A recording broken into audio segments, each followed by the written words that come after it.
पहले जमीन पे दौड़ना पड़ेगा। यकीन नहीं आता तो हवाई जहाज को ही देख लीजिए। मैं हमेशा कहता हूं कि जीवन में कभी किसी से तुलना मत करो। आप जैसे हो सर्वश्रेष्ठ हो।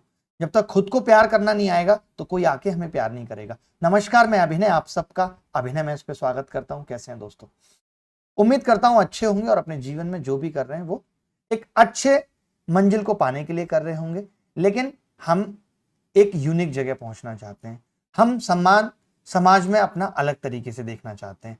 हम घर में सभी भाई बहनों से अलग बनना चाहते हैं। लेकिन फिर टाइम टेबल सबका कॉपी क्यों? हम स्ट्रेटेजी सबकी कॉपी क्यों करते हैं? हर आदमी का पढ़ने का तरीका अलग है। हर आदमी का दिमाग अलग है। किसी का दिमाग रात के 10 से 12 ज्यादा काम करता है, किसी का सुबह में काम करता है। सबका अपना अलग अलग तरीका पढ़ने का है। लेकिन आज हम टाइम टेबल की वीडियो के लिए टॉपर का वीडियो देखते हैं, किसी टीचर का वीडियो देखते हैं कि वो हमें टाइम टेबल बता देगा और हम उसे फॉलो कर लेंगे। ऐसा नहीं हो सकता। वो आपको मोटिवेट कर सकता है कि आपको इतने घंटे पढ़ना है। पढ़ाई के दो तरीके होते हैं, या तो वक्त लगा के पढ़ लीजिए या दिल लगा के पढ़ लीजिए। आज की डेट में वक्त लगाने का वक्त खत्म हो गया है। शाहरुख खान साहब ने जिंदगी लगाई लेकिन 4000 करोड़ की नेटवर्थ बना पाए। वहीं रितेश ओयो वाले ने बहुत कम वक्त लगाया लेकिन विजन तगड़ा था और 7500 करोड़ की नेटवर्थ बना ली। तो अब मामला काम बहुत दिनों तक करने का नहीं है, काम कितनी शिद्दत से किया गया है, काम किस तरीके का किया गया है, इस बात पे आपका जीवन में कहां पहुंचना और कहां ना पहुंचना निर्भर करता है। तो मैं हमेशा एक चीज कहता हूं कि आप ये सोच के टाइम टेबल बनाएंगे कि मुझे 10 घंटे पढ़ना है, तो ये एक बहुत अच्छी चीज भी नहीं है और इससे लोग सफल होते भी नहीं। आप ये सोच के टाइम टेबल बनाएंगे कि मुझे किसी तरीके से 3 महीने में इतना कुछ खत्म करना है। अगर आपने ये टारगेट बना लिया, दो तरीके के लोग होते हैं। 2 से 4 जीएस पढ़ूंगा और खत्म कर देते हैं। कुछ लोग होते हैं कि आज राष्ट्रपति खत्म करूंगा, मतलब राष्ट्रपति खत्म करने से मेरा मतलब है कि टॉपिक राष्ट्रपति को कंप्लीट करूंगा। अब उसमें 2 घंटे भी हो सकते हैं, 2.5 भी हो सकते हैं। तो डिपेंड करता है कि आप कौन सी तरीके की पढ़ाई करना चाहते हैं। मुझे लगता है कि सेकंड वाला तरीका ज्यादा अच्छा है कि हम वक्त लगा के रोके ना। We are not the robot, हम रोबोट नहीं है। मैंने चाबी भरी 2 घंटे की जीएस की और उसके बाद अपने आप एनर्जी खत्म हो गई, ऐसा नहीं होगा। अगर आपको सच में अपने टाइम टेबल को फॉलो करना है तो कुछ चीजें सीखनी पड़ेंगी। अपने कामों को प्रायोरिटी वाइज बांटना पड़ेगा। जैसे हम दैनिक जीवन में बहुत सारे काम करते हैं। हम अगर एसएससी की तैयारी कर रहे हैं तो हमें GS, English, reasoning, maths 4 subjects पढ़ने हैं। उसके अलावा हमें उससे भी बात करनी है। उसके अलावा हमें इंस्टाग्राम, फेसबुक के मैसेज पढ़ने हैं, कमेंट और लाइक्स देखने हैं जो फोटो डाली थी। ऐसे बहुत तरीके के काम हमारे जीवन में होते हैं। हमें कामों की प्रायोरिटी बनानी पड़ेगी कि कौन सा काम हमारे जीवन में हमें सबसे जरूरी है अभी, जिससे हमें नौकरी मिलेगी, उसको सबसे ऊपर रखना पड़ेगा। इसके अलावा कुछ एक ऐसे छोटे मोटे काम होंगे, हम क्या करते हैं छोटी छोटी चीजों के लिए भागते रहते हैं। आज ये काम कराते हैं बाहर जाके, जबकि ऐसा हो सकता था कि मैं अगर आज बाहर नहीं जाता तो 3 दिन बाद इकट्ठे 3-4 काम लेके बाहर जा सकता था।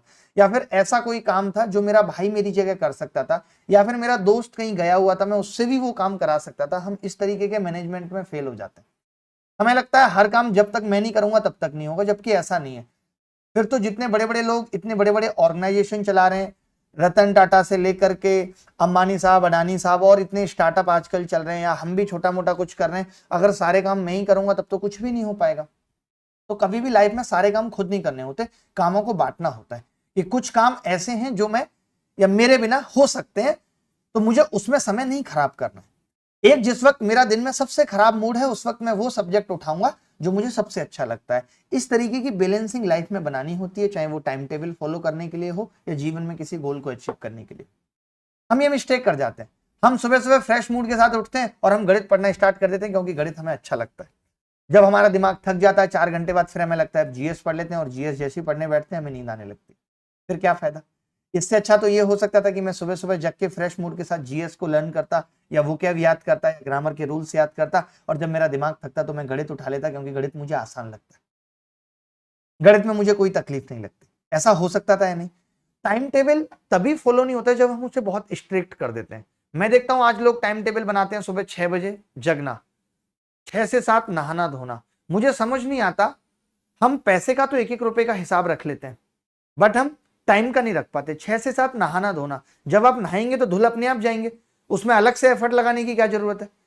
यानी आपको अपने दिन का बहुत छोटे छोटे कामों से 2-2, 4-4 मिनट निकालनी है। जहां आपको लगता है कि आप टाइम को खरीद सकते हो, आपको पता है यहां से वहां तक पहुंचने में आपका आधा घंटा जाएगा, लेकिन आप 5 रुपए में ऑटो लेकर के या 10 रुपए में ऑटो लेकर के वो आधा घंटे को 20 मिनट बचा सकते हो, तो you have to buy time. हम सब कुछ पैसे से खरीदना चाहते हैं। लोग कहते हैं कि पैसे से वक्त नहीं खरीदा जा सकता। खरीदा जा सकता है, दिमाग होना चाहिए। मुझे मालूम है कि इस काम में मैं अपना इतना बड़ा घंटा खराब कर रहा हूं, हो सकता है कि मैं 10 रुपए दे करके, जैसे मैं अपने बचपन की आदत आपको बताता हूं, बिस्नुआ, ललिता और अनिला 3 बंदे थे मेरे पास। मुझे घर से 1 रुपए जिस दिन भी मिलता था, लगभग एक आध दिन छोड़ के मिल ही जाता था, तो मैं वो 1 रुपया इन्वेस्ट करता था साइकिल खिंचवाने में। पहले ललिता को पकड़ता था, फिर बिस्नुआ पकड़ा मैंने। सुन रहे हो दोनों तो उनको पता होगी कि वो साइकिल खींच के लेके जाएंगे 3 किलोमीटर, क्योंकि मुझे ऐसा लगता था कि अगर मैं दोनों तरफ से 3-3 किलोमीटर साइकिल खींचूंगा तो मैं थक जाऊंगा और मैं आके पढ़ ही नहीं पाऊंगा। इसे कहते हैं वक्त को खरीदना। और मैं पीछे कॉपी खोल के भी बैठा हूं, कुछ याद भी करना चाह रहा हूं तो कर पा रहा हूं। तो वक्त मैनेज करना पड़ेगा, और वक्त मैनेज आज की डेट में सबसे मुश्किल काम है, one of the toughest work, कि हम समय को मैनेज कर पाए। मैं बहुत सारे लोगों को, इसी को कहा जाता है कि स्मार्ट वर्क, इसी को कहा जाता है स्मार्ट स्ट्रेटेजी, कम वक्त में ज्यादा चीजें करना। हम नहीं कर पा रहे, तो हमें सीखना पड़ेगा। क्योंकि लाइफ में सिर्फ अभी नौकरी के लिए नहीं, आगे लाइफ में जब आप नौकरी करेंगे तब आपको पत्नी बच्चों के बीच में भी टाइम का बैलेंस बना के चलना पड़ेगा, दोस्तों को भी वक्त देना पड़ेगा। बहुत लंबी जिंदगी है मैनेज करने के लिए, अभी से सीखना पड़ेगा टाइम मैनेजमेंट। और किसी के पास वक्त कम नहीं है, बस हमने कामों की प्रायोरिटी अलग कर रखी है। हमें पता है कि आज हम सुबह सुबह जगे और पता चला जगते ही 1 घंटा फेसबुक में लगा दिया, उसके बाद हमें रियलाइज होता है यार मेरा 1 घंटा खराब हो गया, और अब पूरा दिन इसी टेंशन में निकल जाता है।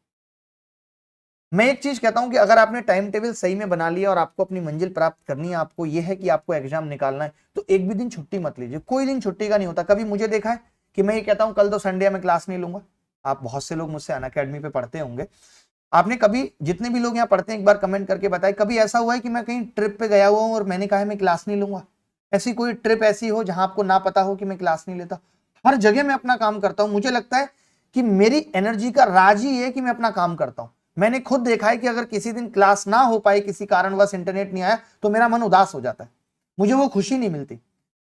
हमारा काम हमें खुशी देता है। आप खुद देखेंगे, आप पूरे दिन मत पढ़िए एक दिन और फिर शाम को अपना मूड देखिए, और एक दिन आप 7-8 घंटे पढ़ लीजिए फिर आप अपना मूड देखिए, आपको इतना सेटिस्फेक्शन लगता है। और सेटिस्फेक्शन ही हमें खुशियां देता है, और खुशियां हमें कॉन्फिडेंस देती हैं आगे बढ़ने के लिए जीवन में। तो एक तो ये छुट्टी का कॉन्सेप्ट बंद कर दीजिए। और ये ऐसा नहीं कि अभी जब तक आपको सफलता न मिली, लाइफ टाइम कोई छुट्टी नहीं है। जिस दिन मन करेगा कहीं घूमने का घूम लेंगे। ऐसा स्पेसिफिक नहीं है कि मैं संडे को काम नहीं करूंगा। ऐसा और भी कोई दिन आपके जीवन में आ सकता है जिस दिन आपको कहीं बाहर जाना पड़े, आप ना काम कर पाए। क्योंकि जो हमारा रिदम टूटता है, जो हमारी कंसिस्टेंसी खत्म होती है, ब्रेक होती है, उसकी सबसे बड़ी वजह यही है कि हम ब्रेक ले लेते हैं, हम एक छुट्टी कर लेते हैं। फिर हमारे दिमाग में क्या होता है, उस चीज को फॉलो ना करने का एक अजीब सा डिसीजन मेकिंग आ जाती है कि कोई बात नहीं यार, कल भी तो छुट्टी ली थी, क्या फर्क पड़ता है। लेकिन अगर आप काम लगातार करते रहते हैं, जैसे मैं हूं कि मैं पिछले 4 या 5 साल से अनअकैडमी पे पढ़ा रहा हूं, लेकिन एक भी महीना ऐसा नहीं है जिस महीने मैंने नंबर ऑफ क्लासेस में 15 मिनट भी कम पढ़ाया हो। ये चैलेंज है, 15 मिनट भी नहीं। अगर मुझे 60 आवर्स असाइन है, अगर मुझे 80 आवर्स की क्लासेस असाइन है, तो आज तक इन 5 सालों में ऐसा नहीं हुआ कि मैंने 1 मिनट भी कम लिया हो। और मुझे ये चीज बहुत कॉन्फिडेंस देती है कि अपना काम शिद्दत से करना, ईमानदारी से करना, इसका अपना अलग मजा है। लेकिन अगर आप अभी गलतियां करते रहोगे, मैं फिर से आपको कह रहा हूं, अभी भी आप नहीं संभलोगे, अभी भी आपका टाइम टेबल सिर्फ धूल खाता रहेगा, तो कोई गारंटी नहीं है कि आप कब सफल होगे और कब नहीं। ऐसे मौके बार बार नहीं आएंगे, इतनी वैकेंसी बार बार नहीं आएंगे, चुनाव बार बार नहीं आएंगे, तो वैकेंसी कैसे बार बार आएंगी। एक भी गलत कदम अगर आपने उठाया तो वो आपको सफलता से दूर ले जाएगा। कहते हैं ना कि सिर्फ एक कदम उठाता गलत, राह ए शौक में, मंजिल तमाम उम्र मुझे ढूंढती रही। भटक जाओगे। जाना आगरा था, गलती से चंडीगढ़ का हाईवे ले लिया, ढूंढते रहोगे आगरा आपको और आप आगरा को। तो मैं उम्मीद करता हूं कि आपके अंदर ये जोश, ये चीज मैं लगातार भरता रहूं। बार बार आपसे कह रहा हूं कि एक बेसिक सा टाइम टेबल, इस चीज को देख करके ये मत सोचिए कि 10 घंटे पढ़ना है। अब हो सकता है 12 भी पढ़ना पड़ सकता है। सबकी अपनी बुद्धि या बुद्धि को इस्तेमाल करने का तरीका अलग है। कोई वो चीज 5 घंटे में कर लेता है, कोई वो चीज 8 घंटे में कर पाता है। सबका अपना अलग अलग है। ये मत देखिए कि आप कितने घंटे पढ़ रहे हैं, वो 8 पढ़ता है। कुछ लोग कम घंटे पढ़ के भी नौकरी ले लेते हैं, कुछ लोग ज्यादा पढ़ के भी नहीं ले पाते। हमारा मेन काम है कि सिलेबस का कितना बड़ा हिस्सा मैंने कंप्लीट कर दिया, और am I implementing that part of syllabus. क्या मैंने जो पढ़ा है मैं उसे इंप्लीमेंट कर पा रहा हूं? आज मैं खुद देखता हूं, जीएस की इतनी सारी क्लासेस देखता हूं, खैर हमारी भी जीएस क्लासेस आने वाली हैं, उसमें ऐसा नहीं होगा कि लोग सिर्फ पढ़ा के चले जाते हैं, कोई नहीं बताता कि ये आएगा कैसे पेपर में। जीडीपी तो पढ़ा दी, लेकिन जीडीपी पे सवाल कैसे आएगा, एमसीक्यू कैसे बन सकता है, प्रीवियस ईयर में सवाल कैसे बनाए, जब तक ये इंप्लीमेंटेशन, ये मूल्यांकन नहीं होगा तो पढ़ने का कोई फायदा नहीं है। मैं ऐसे तमाम लोगों को जानता हूं, आप भी ऐसे तमाम लोगों को जानते होंगे जिन्हें आईएएस की तैयारी करते हुए 7-8 साल हो गए, जिन्होंने पूरी लक्ष्मीकांत हाईलाइटर से रंग दी, जिन्होंने पूरी एसएन लाल हाईलाइटर से रंग दी और उनका प्री नहीं निकला आज तक। तो ये किताब पे रंग देने से, खाली उसको पढ़ लेने से कुछ नहीं होता। ऐसा तो हमारे गांव में एक मनोजा था और उसने ये सुना था 5वीं क्लास में कि उसने पूरी गाइड रट ली, पूरी गाइड पढ़ ली। हम उसके पास गए, कमला था, कमला उसका नाम, दुकान चला रहा है आज। कमला अगर देख रहा हो हमारी वीडियो तो कमला को तो जानते होगे भैया। तो कमला का हम गए पूछने, मुझे बड़ा इस चीज का रहता था यार कि हम तो 40% भी नहीं रट पाए, इसने भी गाइड आई और पूरी रट ली, हल्ला हो गया इतना। मैं कमला के पास गया, मैंने पूछा कमला से कि भाई रट लिया आपने? बोला मैंने पढ़ी है, जस्ट रीडिंग की है उसने। अब लगता है कि जस्ट रीडिंग से कुछ हो सकता है? सच बताइए आप मुझे, हो सकता है क्या? नहीं। तो ये जो लोग रंग देते हैं ना हाइलाइटर से, ये जस्ट रीडिंग है, इससे सवाल कभी नहीं होंगे। यही एक बहुत बड़ी वजह है जीएस में लोगों के नंबर ना आने की, क्योंकि टीचर तो पूरा कॉन्सेप्ट पढ़ा के वो भी पढ़ दिया, आपको भी पढ़ दिया, 2-4 कहानी आगे और पीछे की ऐड कर दी, आपको लगता है मेरी जीएस की क्लास होगी, अब मजा आ गया। मुझे देखा मैं गणित कैसे पढ़ाता हूं, अब मैं आज सिखाऊंगा हाउ टू फैक्टर, कैसे फैक्टर्स बनाने हैं, फिर बताऊंगा कि कैसे फैक्टर्स पे सवाल बन सकते हैं, फिर दिखाऊंगा कि ऐसे फैक्टर पे सवाल बने हैं। तो ये जो पढ़ने का तरीका है, ये आपको बाकी के सब्जेक्ट्स में भी अप्लाई करना पड़ेगा। तरीका अच्छा होगा तो हर सब्जेक्ट पढ़ने में मजा आएगा, हर सब्जेक्ट पढ़ने में मजा आएगा अगर आपका तरीका अच्छा है तो चलिए शुरू करते हैं आज की क्लास, बहुत मजा आने वाला है। आज के लिए इतना ही काफी है, फिर और बहुत सारी चीजें मैं बताता रहूंगा नई नई, ठीक है। तो शुरू करते हैं। आज हमें अपनी क्लास में पढ़ना है फैक्टराइजेशन, बहुत इंपॉर्टेंट टॉपिक है।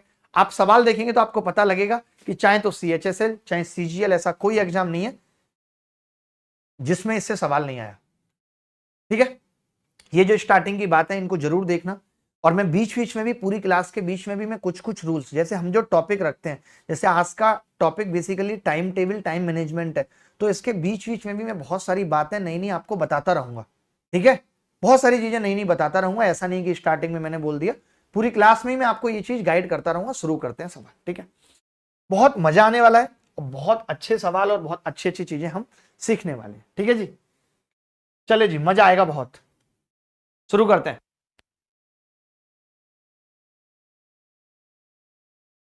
चलो भाई, फैक्टराइजेशन हेडिंग लगाते हैं, फैक्टराइजेशन।